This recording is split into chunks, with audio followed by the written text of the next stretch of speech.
दोस्तों तो स्वागत है आपका अपने प्लेटफॉर्म उज्ज्वल क्लासेस 47 पे।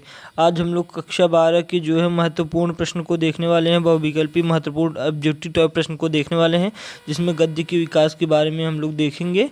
तो चलिए आइए देखते हैं। ये जो है तीसरा पार्ट है गद्य के विकास का। यहीं से आप लोग के 10 नंबर के पूछे जाएंगे और ये 5 ईयर PYQ है, 5 साल पहले का जो है वो प्रश्न आप लोग को देखने को मिलेगा इसमें।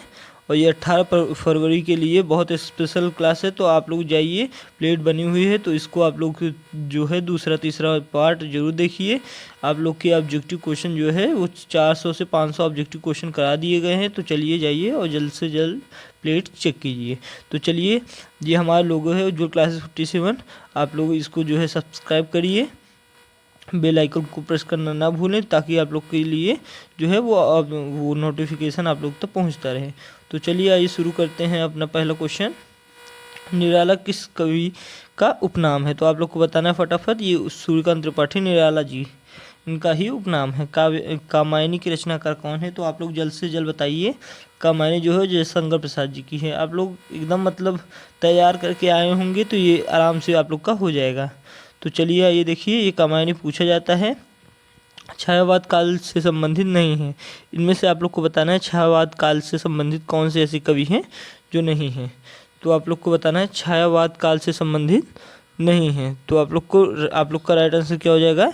गिरिधर शर्मा नवरत्न जी हैं जो छायावाद से संबंधित नहीं है। बाकी ये सूर्यकांत त्रिपाठी निराला जी छायावाद के कवि हैं। महादेवी वर्मा जी छायावाद के हैं। सुमित्रा नपन जी छायावाद की हैं। और ये जयशंकर प्रसाद जी भी छायावाद के ही कवि हैं। तो चलिए आइए आगे देखते हैं। महादेवी वर्मा को ज्ञानपीठ पुरस्कार किस काव्य संग्रह पे मिला? तो आप लोग को बताना है जो कि ये यामा पे मिला था। महाराणा प्रताप के नाम से कौन सा कवि विख्यात है? तो आप लोग को बताना है। तो सोहन लाल द्विवेदी जी हो जाएंगे। युगचरण की रचना की विधा है। युगचरण रचना की विधा है। किस विधा की रचना है युगचरण? आप लोग को बताना है। युगचरण किस विधा की रचना है आप लोग को बताना है। तो काव्य विधा की रचना है। भारत भारती का प्रकाशन वर्ष है। भारत भारती का प्रकाशन वर्ष है। आप लोग को बताना है भारत भारती के लेखक कौन है? आप लोग को कमेंट करके बताना है भारत भारती के लेखक कौन है। और इसका जो प्रकाशन वर्ष हो जाएगा वो 1912 हो जाएगा। एक भारतीय आत्मा किसे कहते हैं? एक भारतीय आत्मा किसे कहा जाता है? आप लोग को बताना है इसमें से ऐसे कौन से कवि हैं, ये लेखक हैं जिन्हें एक भारतीय आत्मा कहा जाता है। आप लोग को बताना है। तो आप लोग का राइट आंसर हो जाएंगे माखनलाल चतुर्वेदी जी, राइट आंसर हो जाएंगे। माखनलाल चतुर्वेदी जी की एक रचना का नाम आप लोग बताइए। चलिए कमेंट में फटाफट। वेदना की प्रतिमूर्ति किस कविकृति को कहा जाता है? वेदना की प्रतिमूर्ति किस कवित्री को कहा जाता है? तो ये महादेवी वर्मा जी को कहा जाता है। आप लोग चैनल पे नए हैं तो प्लीज़ चैनल को सब्सक्राइब करें, लाइक करें, सब्सक्राइब करें, शेयर करें, अपने दोस्तों तक पहुंचाएं। तो चलिए आइए आगे देखते हैं। सूर्यकांत त्रिपाठी निराला की रचना है। इसमें से आप लोग को बताना है सूर्यकांत त्रिपाठी निराला की रचना है। आप लोग को बताना है इसमें से कौन सी ऐसी रचना है। राम की शक्ति पूजा ये सूर्यकांत त्रिपाठी निराला जी की है। कौन सा आंदोलन स्थूल के प्रति सूक्ष्म का विद्रोह है? कौन सा आंदोलन सूक्ष्म के प्रति स्थूल के प्रति सूक्ष्म का विद्रोह है? आप लोग को बताना है। तो राइट आंसर क्या हो जाएगा? ये मैंने आप लोग को 2 से 4 बार बता दिया है। तो आप लोग का राइट आंसर छायावाद हो जाएगा। छायावाद हो जाएगा। भवानी प्रसाद मिश्र निम्नलिखित में से किस सप्तक में संकलित हैं? भवानी प्रसाद मिश्र निम्नलिखित में से किस सप्तक में संकलित है? आप लोग को बताना है। तो राइट आंसर क्या हो जाएगा? दूसरे सप्तक में संकलित है। प्रयोगवादी कवियों को राहु का अन्वेषी कहा जाता है। तो किसने कहा था? आप लोग को बताना है। ये स्टेटमेंट किसका था आप लोग को बताना है। तो राइट आंसर आप लोग का हो जाएगा सच्चिदानंद हिरणानंद वात्स्यायन अज्ञेय जी का हो जाएगा। निम्न में से दूसरा सप्तक में प्रकाशित कवि हैं। निम्नलिखित में से दूसरे सप्तक में प्रकाशित कवि हैं। आप लोग को बताना है। तो दूसरे सप्तक में प्रकाशित कवि कौन हो जाएंगे? धर्मी भारती जी हो जाएंगे। जयशंकर प्रसाद की कृति है। तो लहर है, कामायनी, आंसू, चित्रधारा। तो ये सब जो है लहर कामायनी आंसू, इसमें से बताना चाहिए नहीं है, लेकिन सब है इसमें से। सब जो है वो जयशंकर प्रसाद जी का है, रचना है। तो आप लोग का राइट आंसर इसमें से कुछ नहीं होगा भाई, सब है, उपयुक्त सभी है, सभी जो हो जाएंगे, इसमें से सभी हो जाएंगे। निम्न में से कौन सा, तो चलिए आइए आगे देखते हैं। निम्न में से कौन प्रयोगवादी कवि नहीं है, आप लोग को बताना है इसमें से कौन से ऐसे कवि है जो प्रयोगवादी कवि नहीं है। तो गिरजा कुमार माथुर जी हो जाएंगे, गिरजा कुमार माथुर जी हो जाएंगे। तीसरा तार सप्तक का प्रकाशन वर्ष है, तो आप लोग को बताना है, तो कौन सा हो जाएगा, 959 ईस्वी में हो जाएगा, 1959 ईस्वी में आप लोग का राइट आंसर बन रहा है। 1900 जो है 59 ईस्वी में आप लोग का राइट आंसर बन रहा है। तो चलिए निम्नलिखित में से कौन सा ग्रंथ रीतिकाल काव्य परंपरा से संबंधित है, आप लोग को बताना है इसमें से कौन सी ऐसी ग्रंथ है जो रीतिकाल काव्य परंपरा से संबंधित है। तो राइट आंसर बी वाला हो जाएगा, बिहारी सतसई। छायावाद स्थूल के प्रति सूक्ष्म का विद्रोह, यह कथन किसका था, आप लोग को बताना है, ये भी इंपॉर्टेंट है, वेरी इंपॉर्टेंट है, अभी आगे भी आप लोग को मिला था। तो आप लोग को बताना है इसमें से कौन सा राइट आंसर हो जाएगा, डॉक्टर नगेंद्र जी इसके राइट आंसर हो जाएंगे। छायावाद की समय सीमा, आप लोग को बताना है छायावाद की समय सीमा कब से कब तक है, आप लोग को बताना है छायावाद की समय सीमा कब से कब तक है। तो ये 1938 से 1936 तक है। हम राही नहीं राहों के अन्वेषी हैं, किसने कहा था, हम राही नहीं राहों के अन्वेषी हैं, किसने कहा था, आप लोग को बताना है।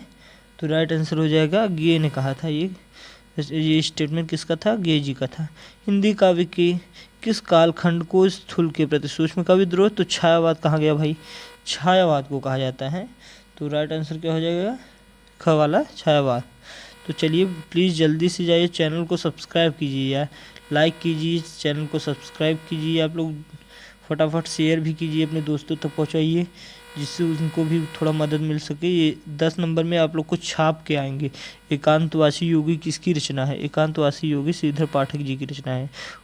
उपमान मैले हो गए किसकी रचना है, किसकी काव्य पंक्ति है, आप लोग को बताना है। उपमान मैले हो गए किसकी काव्य पंक्ति है, आप लोग को बताना है। तो ये गे जी की काव्य पंक्ति है, इंपॉर्टेंट है। भारत तेंदु युगीन कवि हैं, इसमें से आप लोग को बताना है भारतेंदु युगीन कवि कौन से हो जाएंगे, राइट आंसर। तो पहला वाला प्रेमघन जी है। हुंकार काव्य की रचयिता, हुंकार काव्य की रचयिता रामधारी सिंह दिनकर जी हो जाएंगे। तो चलिए आइए आगे देखते हैं। सॉरी, प्रयोगवादी काव्य धारा के प्रमुख कवि हैं, प्रयोगवादी काव्य धारा के प्रमुख कवि हैं, आप लोग को बताना है कौन से कवि ऐसे हैं जो प्रयोगवादी युग के जो है महत्वपूर्ण कवि हैं, आप लोग को बताना है। तो आप लोग के राइट आंसर क्या हो जाएगा, प्रयोगवादी काव्य धारा के प्रमुख कवि हैं। तो राइट आंसर हो जाएगा शमशेर बहादुर सिंह जी हैं। तो चलिए पल्लव के उद्धूत कवि परिवर्तन के रचयिता हैं, आप लोग को बताना है। ये क्लियर दिख नहीं रहा है, तो इसके लिए चलिए आगे देखते हैं। तो इसका राइट आंसर हो जाएगा सुमित्रानंद पंत जी हैं, वो इसके रचयिता है। मैथिली स्वर्ण गुप्त की रचना है, इसमें से कौन सी ऐसी रचना है जो मैथिली स्वर्ण गुप्त की है। स्वर्णधूल किसकी है, गुंजन ग्राम्य किसकी है, सुमित्रानंद पंत जी की है। अनामिका किसकी है, आप लोग को बताएं। चित्रधारा किसकी है, भारत भारती किसकी है, आप लोग को कमेंट करके सब बताना है किसकी किसकी रचनाएं हैं जो हो जाएंगी। तो राइट आंसर आप लोग का क्या बन जाएगा, राइट आंसर आप लोग को बन जाएगा,